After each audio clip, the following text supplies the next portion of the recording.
Hello friends, कैसे हैं आप सब। आशा करते हैं सभी अच्छे होंगे। तो स्वागत है आपका एग्जाम वॉरियर चैनल में।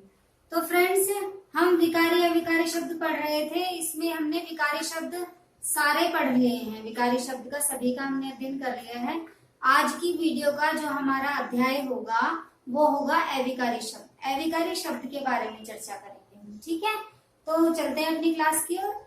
यानी कि अविकारी शब्द जिसमें विकार ना हो। विकारी शब्द क्या होते हैं? विकारी शब्द बोलते हैं हम जिसमें बदलाव किया जा सके। लिंग, वचन, कारक और काल के आधार पर जो शब्द बदले जा सकते हैं, जिन्हें हम चेंज कर सकते हैं, उन्हें बोलते हैं हम विकारी शब्द। और ये इसमें ए है। ए मैंने आपको बताया हुआ है कि ए नेगेटिव सेंस देता है।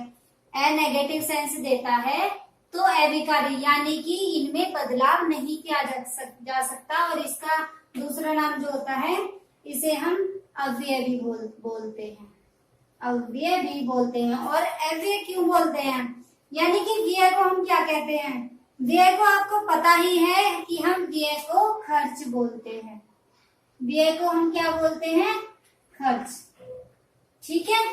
तो यानी कि अव्यय प्लस ए। तो जो खर्च न किया जा सके, जो खर्च न किया जा सके यानी कि वैसा का वैसा ही रहे, जिसे बदला ना जा सके, खर्च ना किया जा सके। ये कितने प्रकार के होते हैं? ये कितने प्रकार के होते हैं पहले हम इसके बारे में बात करेंगे। अविकारी शब्द पहला होता है हमारा क्रिया विशेषण। पहला होता है हमारा क्रिया विशेषण। दूसरा होता है हमारा संबंध बोधक। संबंध बोधक अव्यय। तीसरा होता है हमारा समुच्चय बोधक। तीसरा कौन सा वो होता है हमारा? समुच्चय बोधक। और चौथा हमारा होता है विस्मयादि बोधक। विस्मयादि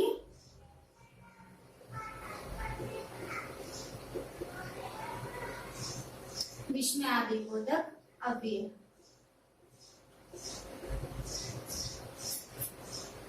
ठीक है, ये चार होते हैं। इनके बारे में हम विस्तार से बात करेंगे। अभी पहले मैं आपको बताती हूँ, जब मैंने पहले संज्ञा मतलब विकारी शब्द के बारे में बताया था, तो विकारी शब्द के बाद में ये वाला विकारी शब्द में ये वाला आया था। ये वाला कैसे आया था? मैंने जब आपको ये बताया थी कि किसकी विशेषता कौन बताता है, तो उसमें मैंने छोटा सा जिक्र किया था क्रिया विशेषण का। वो कैसे मैं बताती हूँ, जैसे मैं लिखी हूँ संज्ञा। संज्ञा की विशेषता कौन बताते हैं? विशेषण। संज्ञा की विशेषता विशेषण बताते हैं। सर्वनाम की विशेषता कौन बताता है? सर्वनाम की विशेषता भी विशेषण बताते हैं। और विशेषण की विशेषता कौन बताता है? विशेषण की विशेषता प्रविशेषण बताते हैं। ठीक है, अब आएगी इसकी बात। अब आएगी इसकी बात क्रिया की विशेषता। क्रिया की विशेषता कौन बताता है? क्रिया विशेषण। क्रिया विशेषण जब मैंने ये बताई थी, ये चारों चीजों के बारे में मैंने ऐसा ही बताया था जैसे मैं आपको अब बता रही हूँ, तो उसमें हमने इसका छोटा सा जिक्र किया था। ठीक है, तो हमने अविकारी शब्द की परिभाषा भी देख ली है। वे शब्द जिन्हें लिंग, वचन, कारक, काल के आधार पर परिवर्तित नहीं किया जा सकता, बदला नहीं जा सकता, उन्हें हम अविकारी शब्द कहते हैं। और इसके प्रकार कितने होते हैं? चार प्रकार होते हैं। क्रिया विशेषण, संबंध बोधक, समुच्चय बोधक, विस्मयादि बोधक। चार हो गए। ठीक है, तो हम एक के बारे में बात करेंगे। ये हमारा जो होता है, एक और आता है इसमें, एक और आता है इसमें निपात। ये आता तो अव्यय में ही है, लेकिन अगर हमारे एग्जाम में क्वेश्चन आएगा कि अविकारी शब्द की संख्या कितनी होती है या अविकारी शब्द कितने प्रकार के होते हैं, तो हम इन चारों को ही मानते हैं। यानी कि हमारा आंसर 4 होगा, हमारा आंसर 4 होगा जो अविकारी शब्द होंगे। वैसे इसे भी निपात मतलब इसे भी बोला जाता है, ये अलग से होता है और अविकारी मतलब कि अव्यय की और अविकारी शब्द की श्रेणी में रखा जाता है। तो ये छोटी छोटी बातें थी लेकिन बहुत बहुत ज्यादा इम्पोर्टेंट थी, बहुत ज्यादा महत्वपूर्ण बातें थी। तो हम पहले प्रकार की तरफ चलते हैं। अविकारी शब्द का अव्यय का पहला भाग देखते हैं, हम पहला प्रकार देखते हैं, ये होता है क्रिया विशेषण। क्रिया विशेषण अव्यय, तो इसकी परिभाषा क्या होगी? वे शब्द जो क्रिया की विशेषता बताएं। वे शब्द जो क्रिया की विशेषता बताएं वो क्रिया विशेषण होते हैं। ठीक है, जैसे हम देखें राम धीरे चलता है, राम धीरे चलता है, तो ये हो गई हमारी क्रिया, ये हमारी क्रिया हो गई और ये होगा क्रिया विशेषण। तो यानी कि इसने इसकी चलने की विशेषता तो बताई, कैसे चलता है? धीरे चलता है। जैसे कि मैं बोलूं राम धीरे काम करता है, तो यानी कि वो धीरे काम करता है, काम की उसकी क्रिया की विशेषता बता दी। ठीक है, और एक दो उदाहरण और देखते हैं हम। धीमे धीमे चलो, धीमे धीमे चलो, ये है क्रिया विशेषण आपका। ठीक है, और एक दो उदाहरण अगर और देखें, जैसे रेलगाड़ी धीरे धीरे चली गई, तुमने बहुत खूब लिखा, यानी कि तुमने लिखने की हमने जो विशेषता बताई वो क्रिया विशेषण ने क्या बताई कि बहुत खूब लिखा, यानी कि अच्छा लिखा, है ना। और अब इसके बारे में बात करते हैं हम, इसके कितने प्रकार होते हैं। इसके क्रिया विशेषण के भी 4 भाग होते हैं, क्रिया विशेषण के भी 4 भाग होते हैं। वो 4 भाग कौन कौन से होते हैं देखते हैं। पहला कौन सा होगा? कालवाचक क्रिया विशेषण, कालवाचक क्रिया विशेषण। दूसरा कौन सा होगा? स्थानवाचक क्रिया विशेषण, स्थानवाचक क्रिया विशेषण। तीसरा होगा परिमाणवाचक क्रिया विशेषण, परिमाणवाचक क्रिया विशेषण। और हमारा चौथा होता है रीतिवाचक क्रिया विशेषण। ठीक है, ये चारों होते हैं, इनके बारे में थोड़ी थोड़ी जानकारी लेंगे अभी हम, और इनको हम मतलब याद कैसे करें। वैसे तो ये चारों वैसे तो चारों इतने हार्ड है, नहीं याद हो जाएंगे, फिर भी मैं एक बार आपको बताऊंगी। ये देखिए, परिमाणवाचक जो होता है हमारा विशेषण भी होता है, तो विशेषण में और इसके भाग में क्या क्या भिन्नताएं होंगी वो उसके बारे में हम बात करेंगे जब हम इसकी बात करेंगे। ठीक है, इन्हें याद कैसे करना है हम बात कर रहे थे कि इन्हें याद कैसे करें। तो मैं अगर लिखूं काश्रित, छोटा सा ये शब्द लिखा है मैंने काश्रित, तो इससे याद कैसे होंगे? का से कालवाचक, से स्थानवाचक, आर से रीतिवाचक और प से परिमाणवाचक। हो गया। इससे मुझे ये आसान लगी, आपको इससे आसान कोई ट्रिक आती हो या फिर आप बना सकते हो तो आप उससे याद कर लीजिए। हमारा मेन मकसद क्या होता है, ये क्या वर्ड बनना है, कैसे बनना है, क्या है, वो मायने नहीं रखता। मायने ये रखता है कि हम ज्यादा से ज्यादा आसान तरीके से कैसे याद कर सकते हैं चीजें। ठीक है, सिर्फ हमें याद करनी है, वो आप कोई भी ट्रिक बना सकते हो। ओके, तो हम बात करेंगे अब पहले प्रकार की तरफ। पहले प्रकार की तरफ बात करेंगे। पहला हमारा कौन सा था? कालवाचक था, कालवाचक क्रिया विशेषण। कालवाचक क्रिया विशेषण अव्यय या विकार। इसके बारे में हम बात करेंगे। क्रिया का वह समय बताने वाले, क्रिया का समय बताने वाले क्रिया विशेषणों को कालवाचक क्रिया विशेषण कहा जाता है।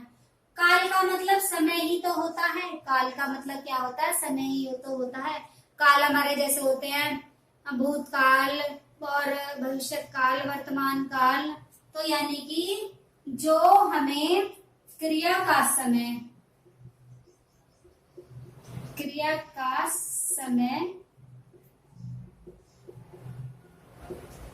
बताने वाले विशेषणों को, क्रिया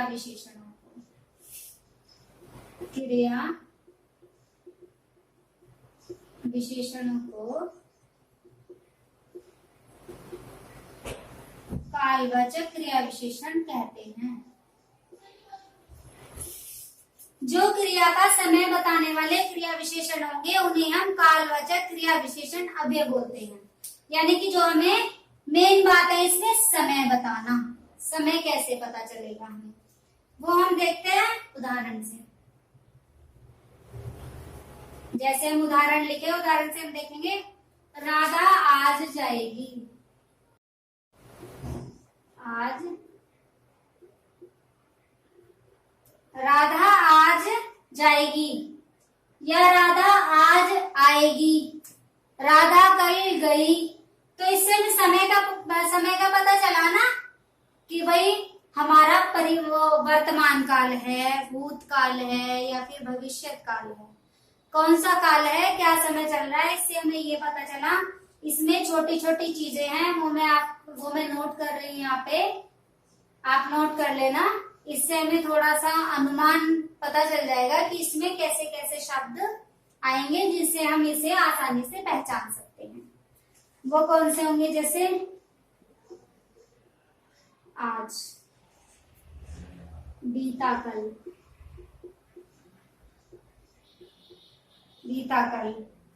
वार, यानी कि जो हमारे वार डे वाले होते हैं, दिन वाले, महा,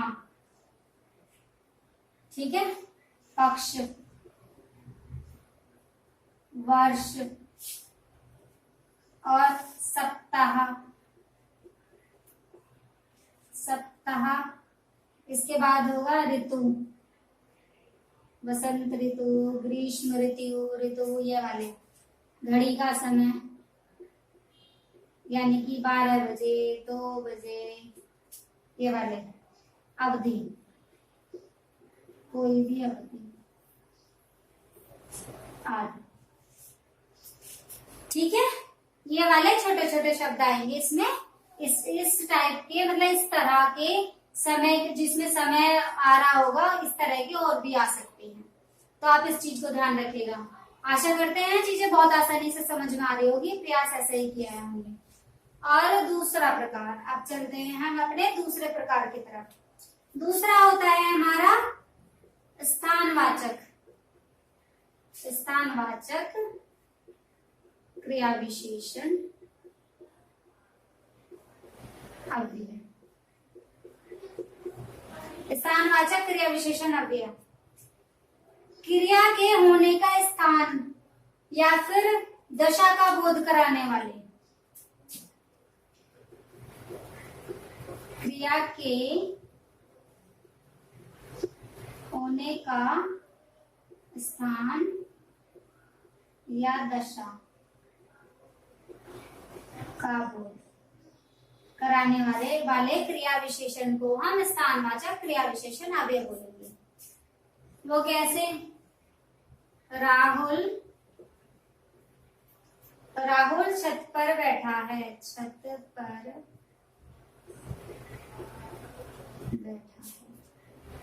ये क्या है हमारा? ये है हमारा कर्ता। ये हो गया हमारा कर्ता और ये होगी क्रिया। ये है हमारा स्थान दिया है इसमें, ठीक है, और ये हो जाएगी हमारी विभक्ति। कारक में अधिकरण विभक्ति होती है ये, इसके बारे में हम आगे पढ़ेंगे। एक और उदाहरण देखूं मैं। मोहन आज शाम जयपुर गया। मोहन आज शाम जयपुर गया। इसमें देखिए बात, इसमें स्थानवाचक भी है और कालवाचक भी है। कैसे? अगर ये जयपुर ना हो यहाँ पर तो ये समय दिखाया है ना, ये हमें समय दिखाई दे रहा है, ये समय है, तो ये हो जाएगा हमारा कालवाचक। और इसमें इन्होंने स्थान दे दिया तो ये हो जाएगा हमारा स्थानवाचक। अब ये इन पर डिपेंड करता है कि क्वेश्चन कैसे पूछते हैं, यानी कि प्रश्न आपसे कैसे करते हैं, ये निर्भर करता है। ठीक है, तीसरा प्रकार देखते हैं हम क्रिया विशेषण का, परिमाणवाचक क्रिया विशेषण अव्यय। ठीक है, इसमें क्या होता है, मैंने आपको पहले बताया था कि ये जो होता है हमारा विशेषण भी होता है। विशेषण कैसे होता है इस बारे में हम बात करेंगे इसी में। तो हमारा इसकी परिभाषा क्या होती है, क्रिया के होने की मात्रा बताने वाले क्रिया विशेषण। क्रिया के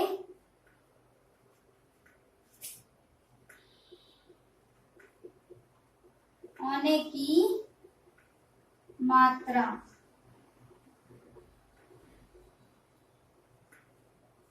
बताने वाले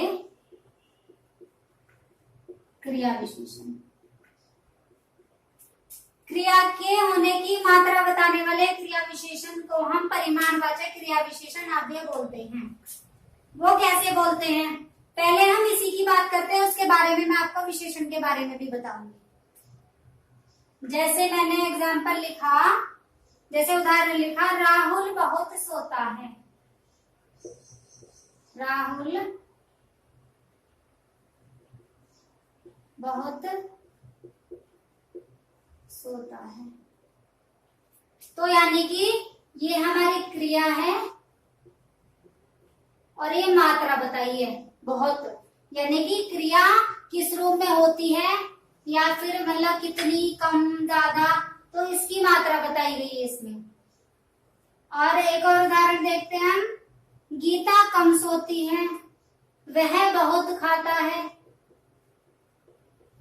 गीता कम सोती है, यानी कि ये भी मात्रा है। ये चीज आपको पता चल गई कि इसमें मात्रा का बोध होता है। परिमाणवाचक जो विशेषण होता है, क्रिया विशेषण होता है, उसमें मात्रा का बोध होगा। इसमें हमें मात्रा ही तो पता चल रही है किसी भी चीज की कम है या फिर ज्यादा है ना। तो ये चीज हमने देख ली। अब हम बात करते हैं विशेषण के बारे में। अगर हम विशेषण के बारे में बात करें परिमाणवाचक के, जैसे ये है कम, ठीक है, तो अगर यही शब्द संज्ञा, अगर यही शब्द संज्ञा की परिभाषा बताए, संज्ञा की परिभाषा बताए, तो क्या होगा, तो विशेषण होगा। तो ये परिमाणवाचक क्रिया विशेषण नहीं, परिमाणवाचक विशेषण बन जाएगा। वो कैसे, देखिए, बहुत दोस्त, यानी कि बहुत लड़के, ऐसे भी लिख सकते हैं हम। ठीक है, कम बच्चे, तो ये हमारी संज्ञा है ना, और ये संज्ञा की परिभाषा, संज्ञा की विशेषता बता रहा है इसमें कि कितनी, यानी कि संज्ञा की संख्या है, इसमें संज्ञा की मात्रा है, तो ये हो जाएगा यहाँ पर विशेषण, परिमाणवाचक विशेषण। इतनी बात समझ में आ गई होगी आपको। तो अभी चलते हैं अपने चौथे टाइप की तरफ, यानी कि जो हमारा है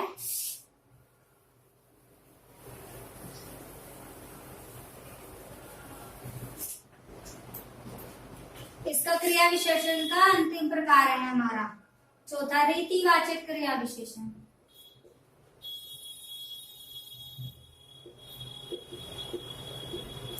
रीतिवाचक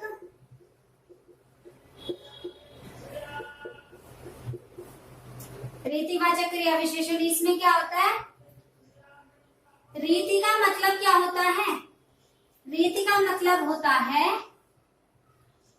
तरीका, किसी भी चीज को करने का, होने का तरीका। तरीके को हम ढंग भी तो बोलते हैं कि कोई चीज किस तरीके से की जा रही है या फिर किस ढंग से की जा रही है। तो इसका जो रीति का अर्थ होता है वो तरीका या फिर ढंग होता है। इसकी परिभाषा हम देखें, क्रिया के होने का,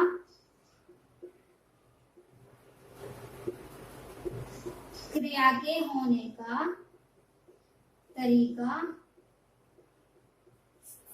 तरीका या ढंग बताने वाले क्रिया विशेषण, बताने वाले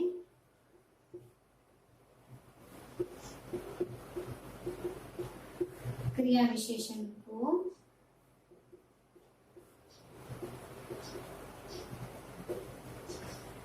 रीतिवाचक क्रिया विशेषण बोलते हैं।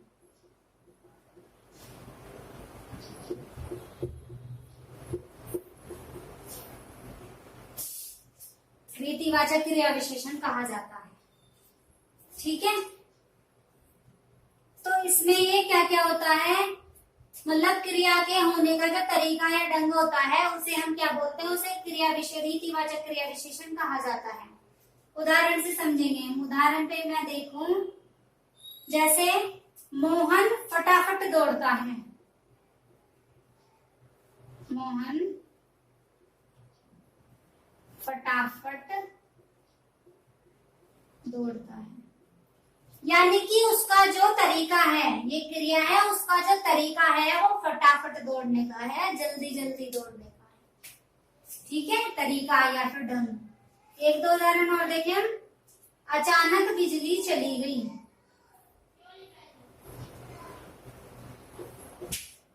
अचानक बिजली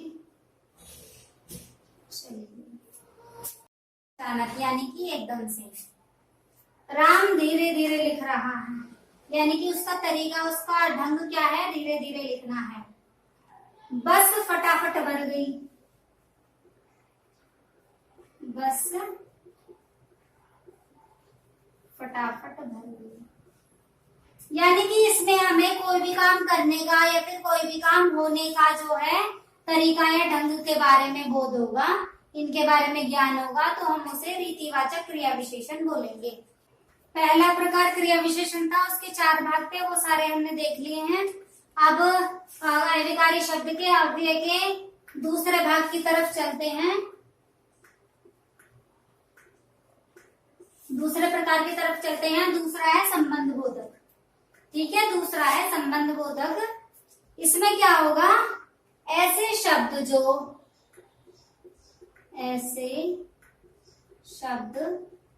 जो संज्ञा या सर्वनाम, ऐसे शब्द जो संज्ञा सर्वनाम के साथ मिलकर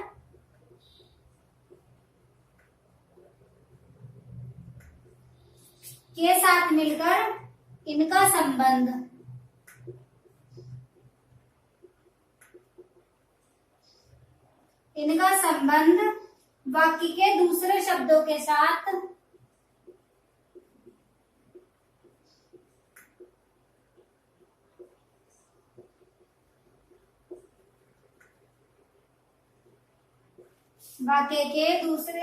के साथ बताने का कार्य करेंगे।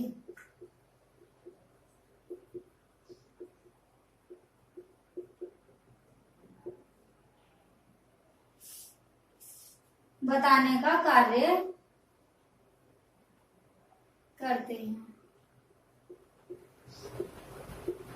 उन्हें संबंध बोधक अव्यय कहते हैं। ऐसे शब्द जो संज्ञा या फिर सर्वनाम के साथ मिलकर इनका संबंध, इन दोनों का संबंध जो होगा वाक्य के दूसरे शब्दों के साथ बताने का कार्य करते हैं, उन्हें हम संबंध बोधक अव्यय बोलते हैं।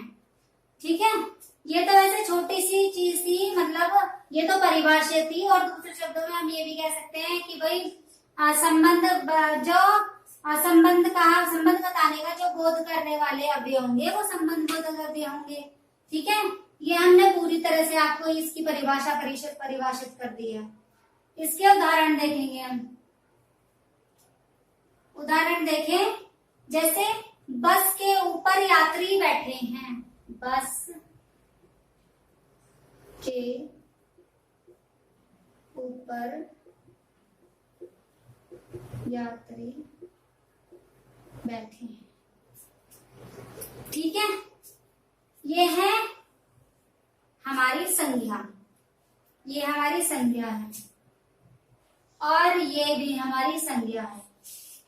तो इनका जो संबंध बताया इसने बताया है ना के ऊपर, तो यानी कि ये हो जाएगा हमारा संबंध बोधक अव्यय। संबंध बोधक अव्यय। एक दो उदाहरण और देखें, जैसे तुम मेरे साथ मत बैठो। तुम मेरे साथ मत बैठो। तुम मेरे साथ मत बैठो, तो संबंध किस शब्द ने बताया? इसने बताया है ना, संबंध इसी ने तो बताया। उदाहरण से पहले हम एक चीज और देखते हैं, इसमें आपको आसानी से पता चल जाएगा। यानी कि जो विभक्तियां होती है ना, का, ई, के, रा, री, रे, ना, नी, ने। संबंध कारक की विभक्ति ये होती है। संबंध कारक की जो विभक्ति होती है ये होती है, तो यानी कि इनका प्रयोग होगा इसमें, तभी तो ये वाक्य के साथ संबंध बता पाएंगी। जैसे धन के बिना कोई काम नहीं होता। कोई काम नहीं होता। इसने संबंध बताया कि धन के बिना कोई काम नहीं होता। ठीक है, जो पीछे बैठे हैं वह मेरे भाई हैं, ये भी संबंध बताया गया। श्याम के बिना राधा को कौन जानेगा। श्याम के बिना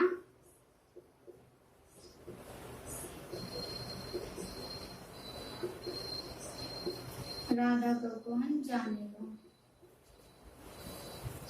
यानी कि ये चीजें आती हैं इसमें जो संबंध बताएगी, संज्ञा सर्वनाम के साथ मिलकर वाक्य के दूसरे शब्दों से जो संबंध बताने का कार्य करते हैं वो संबंध बोधक अव्यय होते हैं।